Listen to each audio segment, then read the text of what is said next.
Yolcu yolda uyku derdine düşmemesi lazım. Yoksa yolcular yürür giderler, o da kalır kendi kendine. Biz yolcuyuz. Rahmi maderden itibaren öbür tarafta varacağımız yere varacağımız ana kadar yolcuyuz. Uyku derdine düşmemek lazım. Burada size esprili bir tane vaka anlatayım. Cami penceresinde Salih Özcan abi, Allah afiyet daimi ihsan eylesin, iki büklüm asa gibi yaşıyor.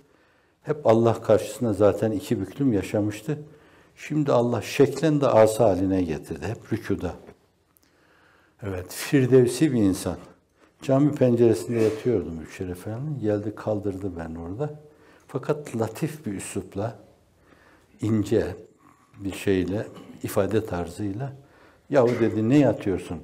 Nasıl olsa kabre girdikten sonra bir sürü yatacaksın. Bence o yatmayı, dinlenmeyi oraya bırak dedi bana. Hiç unutmam bu lafı. 50 senelik laf. Yolda uyku derdine düşen yolcular gider de o kalır kendi kendine. Yolcuyuz, uyku derdine düşmememiz lazım.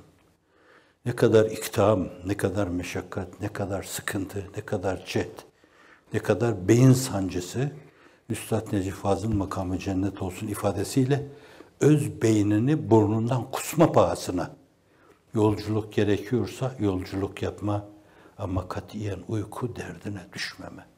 Bura uyuma yeri değil. Bura göbek çatlatma yeri, şakak zonklatma yeri. Bura ölme, ölüp ölüp dirilme yeri.